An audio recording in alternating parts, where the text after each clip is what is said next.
ನಮಸ್ತೆ ಎಲ್ಲರಿಗೂ. ಇವತ್ತು ನಾನು ಮಾಡ್ತಾಯಿದ್ದೀನಿ ರಾಜಸ್ಥಾನಿ ಲಸುನಿ ಚಟ್ನಿ, ಅಂದರೆ ಬೆಳ್ಳುಳ್ಳಿ ಚಟ್ನಿ. ತುಂಬಾ ರುಚಿಯಾಗುತ್ತೆ ಇದು.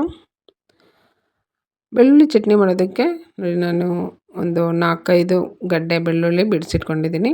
ಇದನ್ನು ಮಿಕ್ಸಿ ಜಾರಿಗೆ ಹಾಕಿ ದಪ್ಪ ದಪ್ಪ ಗ್ರೈಂಡ್ ಮಾಡ್ಕೋಬೇಕು. ನೋಡಿ, ಈ ರೀತಿ ದಪ್ಪ ದಪ್ಪ ಇರಲಿ, ಈ ರೀತಿ ಗ್ರೈಂಡ್ ಮಾಡ್ಕೋಬೇಕು.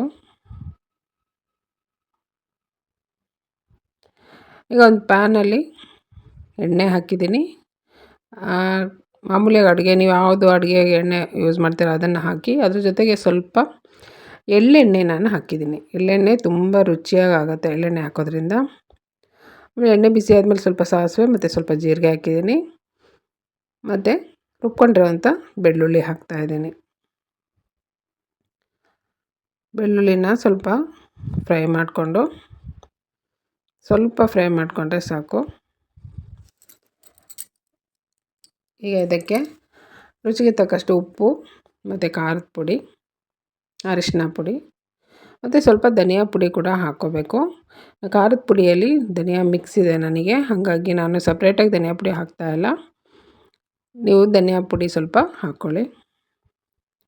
ಇದಷ್ಟನ್ನು ಸ್ವಲ್ಪ ಫ್ರೈ ಮಾಡಿಬಿಟ್ಟು ಸ್ವಲ್ಪ ಮತ್ತೆ ನೀರು ಹಾಕಿದ್ದೀನಿ. ತುಂಬ ಜಾಸ್ತಿ ನೀರು ಹಾಕಬಾರ್ದು, ಸ್ವಲ್ಪ ಬೆಳ್ಳುಳ್ಳಿ ಬೇಯುವಷ್ಟು ನೀರು ಹಾಕಿ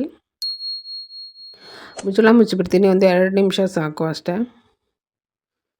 ನೋಡಿ ಈಗ ಎಷ್ಟು ಚೆನ್ನಾಗಿದೆ, ಬೆಳ್ಳುಳ್ಳಿ ಎಲ್ಲ ಬೆಂದಿದೆ. ಈಗ ಈ ಚಟ್ನಿ ತುಂಬಾ ರುಚಿಯಾಗುತ್ತೆ, ತುಂಬ ಚೆನ್ನಾಗಾಗುತ್ತೆ. ಚಪಾತಿಗೆ, ಇಡ್ಲಿ, ದೋಸೆಗೆ ಸೂಪರಾಗಿರುತ್ತೆ. ಈಗ ಇದಕ್ಕೆ ಚಿಕ್ಕದಾಗಿ ಹೆಚ್ಚಿರುವಂಥ ಕೊತ್ತಂಬರಿ ಸೊಪ್ಪು ಹಾಕಿ ಒಂದು ಸ್ವಲ್ಪ ಮಿಕ್ಸ್ ಮಾಡ್ಕೋತೀನಿ. ತುಂಬ ಬೇಗನೂ ಆಗುತ್ತೆ, ಕಷ್ಟ ಏನಿಲ್ಲ, ಫಟಾಫಟ್ ಅಂತ ಆಗಿಬಿಡುತ್ತೆ. ತುಂಬ ರುಚಿಯಾಗಿರುತ್ತೆ ಇದು.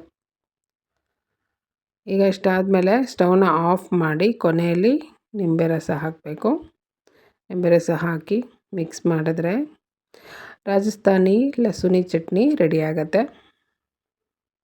ಬೆಳ್ಳುಳ್ಳಿ ಚಟ್ನಿ ಒಂದ್ಸರಿ ಟ್ರೈ ಮಾಡಿ ನೋಡಿ, ತುಂಬ ಚೆನ್ನಾಗಾಗುತ್ತೆ. ಸ್ವಲ್ಪ ಜಾಸ್ತಿ ಮಾಡಿ ತೆಗೆದಿಟ್ಕೋಬೋದು ಕೂಡ.